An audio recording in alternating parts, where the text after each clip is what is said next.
wonderful human beings. Hi, I'm Georgia. I'll move away from the camera now, a bit too close to the face. No, I'm here today just to talk about eczema.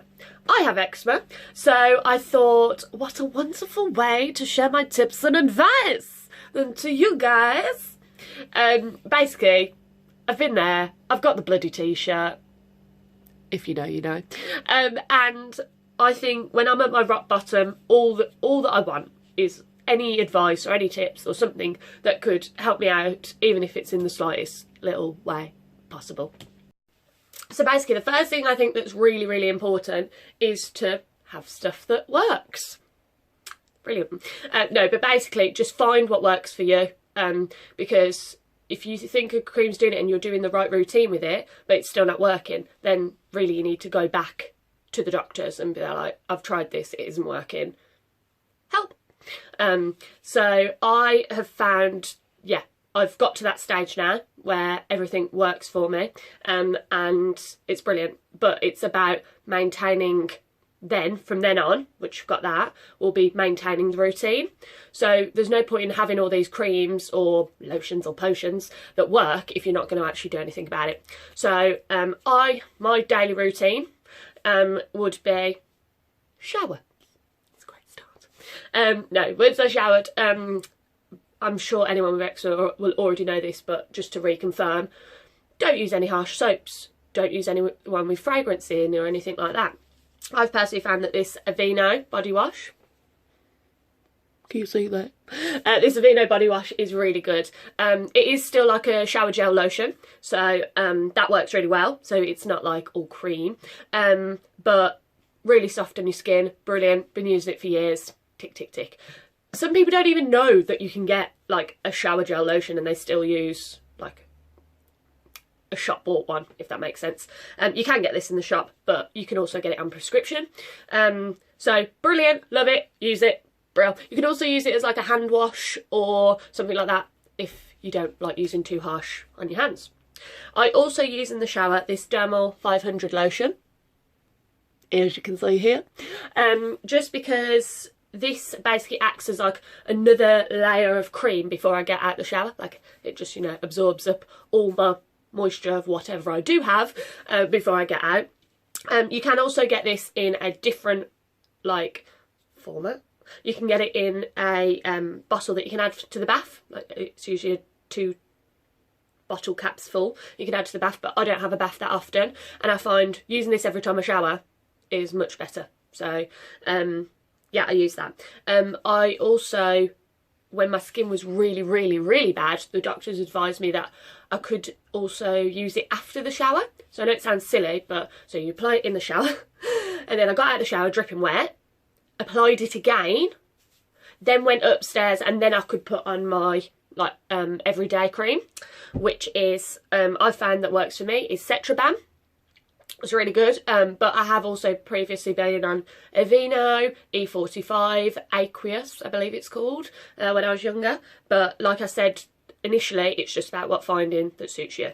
So I apply this twice a day, every morning, every night, and in between if I need to. Like if your skin is dry and it's like cracking, and it's basically calling out for you to put the cream on. So just put the cream on. I actually now have a small pot. You can get it from Poundland, Primark, wherever. It's about this big, and I fill it up with this just to take out in my handbag, because I hate it when I suffer from eczema really badly and I've got like dry cracks here, or my neck or my hands feel really tight. And also when you're out and you wash your hands, you're going to need it anyway, because otherwise I'll be walking around like this with cracked hands.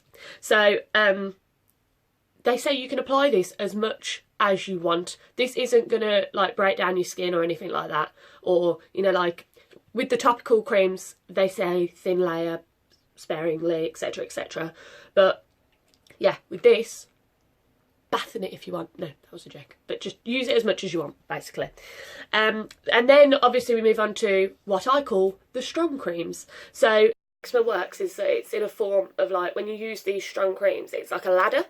So basically when you start, you'll be on the hydrocortisone, you'll be really low, and you'll be starting on those, and then you'll keep working your way up obviously to how severe your eczema is. So the doctors will always try you on the lowest. Then if that isn't working, move you up, move you up, move you up, so on.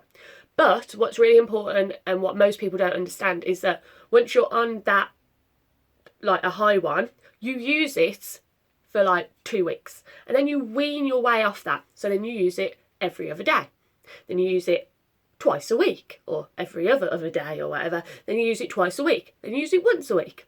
And then from then, you then go on to a lower cream that you've got, etc, etc, etc. And that's really important, because otherwise, if you keep using those strong creams at that higher rate every day, it's not going to work when you do have another flare-up. So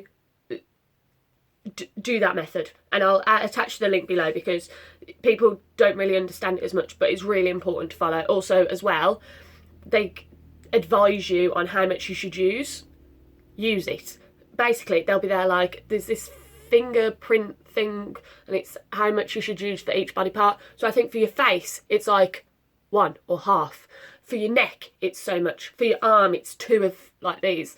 And that is of the cream going on, whatever. So it's really important. Little things, little tips I have are, cut your nails down. Like, as a girl, obviously it's horrible. Like, you want to grow your nails and make them look pretty, etc. But to be honest with you, I'd prefer to have short, stubby nails than to have my skin ripped apart. So cut your nails. Simple. Also, when you get out, don't have the shower too hot. Like, you don't want it too hot, it's just going to take up all the moisture out your skin. So try not to have it too hot. When you get out the shower, just dab your like skin dry. Don't like rub it, if that makes sense. Just dab and get the moisture up and stuff like that.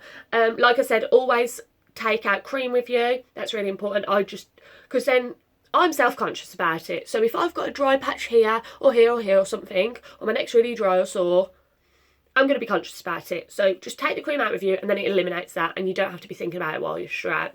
And my last tip, advice, whatever, is find out what your triggers are. For me, I have allergies. So I'm allergic to dogs. It's called oral allergy syndrome. Again, it's quite common for people that have like asthma and eczema to also have this oral allergy syndrome.